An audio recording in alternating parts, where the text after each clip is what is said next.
Pembacaan Katekismus Gereja Katolik nomor 1716 dan seterusnya dalam tema Sabda Bahagia dari Injil Matius bab 5 ayat 1 sampai 12. Ketika Yesus melihat orang banyak itu, naiklah ia ke atas bukit, dan setelah ia duduk, datanglah murid-muridnya kepadanya. Maka Yesus pun mulai berbicara dan mengajar mereka, katanya, "Berbahagialah orang yang miskin di hadapan Allah, karena merekalah yang empunya kerajaan surga. Berbahagialah orang yang berduka cita, karena mereka akan dihibur. Berbahagialah orang yang lemah lembut, karena mereka akan memiliki bumi. Berbahagialah orang yang lapar dan haus akan kebenaran, karena mereka akan dipuaskan. Berbahagialah orang yang murah hatinya, karena mereka akan beroleh kemurahan. Berbahagialah orang yang suci hatinya, karena mereka akan melihat Allah.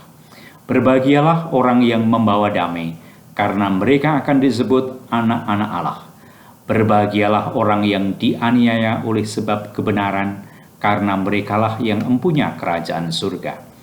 Berbahagialah kamu, jika karena aku kamu dicela dan dianiaya, dan kepadamu difitnahkan segala yang jahat.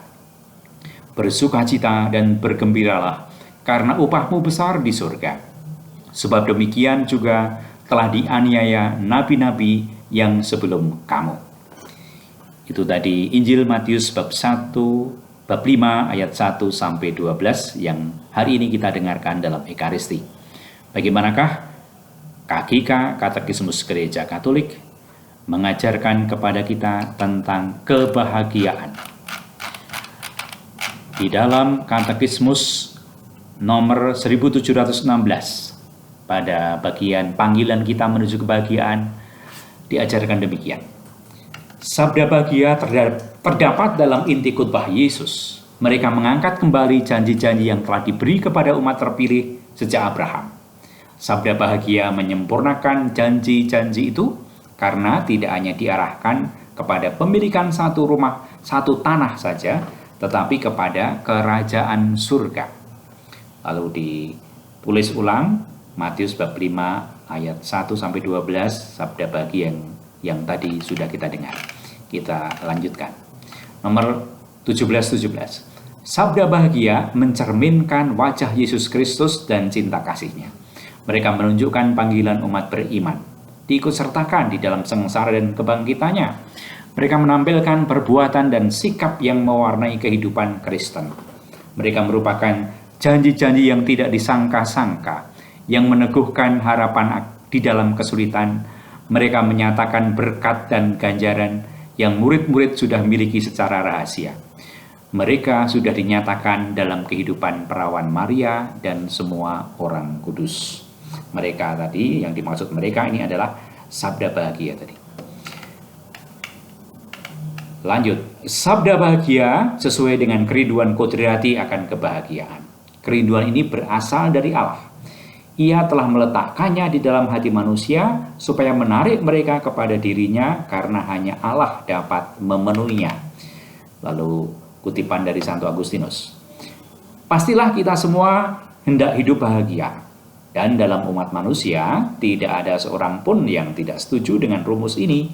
Malahan sebelum ia selesai diucapkan. Dengan cara mana aku mencari Engkau ya Tuhan? Karena kalau aku mencari Engkau, Allahku, aku mencari kehidupan bahagia. Aku hendak mencari Engkau supaya jiwaku hidup. Karena tubuhku hidup dalam jiwaku dan jiwaku hidup dalam Engkau. Itu tadi Santo Agustinus. Lalu Santo Thomas Aquinas mengatakan Allah sendiri memuaskan. Allah sendiri yang bisa memuaskan dahaga manusia. Nomor 1719. Sabda bahagia mengungkapkan arti keberadaan manusia, tujuan akhir perbuatan manusia, kebahagiaan di dalam Allah. Allah memberi panggilan ini kepada setiap manusia secara pribadi, tetapi juga kepada seluruh gereja, kepada umat, yakni mereka yang telah menerima janji dan hidup darinya dalam iman. Nomor 1720. Perjanjian baru memakai berbagai gagasan untuk mengungkapkan kebahagiaan, kemana Allah memanggil manusia. kedatangan kerajaan Allah, melihat Allah. Berbahagialah orang yang suci hatinya, karena mereka akan melihat Allah. Masuk ke dalam kegembiraan Tuhan, dan masuk ke dalam perhentian Allah. Itu istilah-istilah lain dalam Perjanjian Baru tentang gagasan kebahagiaan. Di sana kita akan berpesta dan melihat dan mengasihi dan memuji. Ya, pada akhirnya tidak akan ada titik akhir.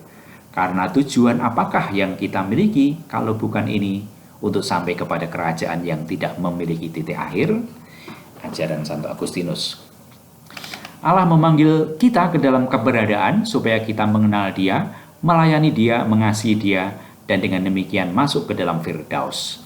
Kebahagiaan membuat kita mengambil bagian dalam kodrat ilahi dan dalam kehidupan abadi.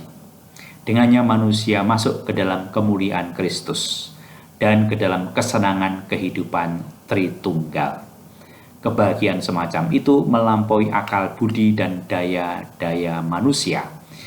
Ia dianugerahkan oleh rahmat Allah, karena itu orang menamakannya adi kodrati, seperti rahmat yang mempersiapkan manusia untuk masuk ke dalam kegembiraan Allah. Demikian tentang kebahagiaan.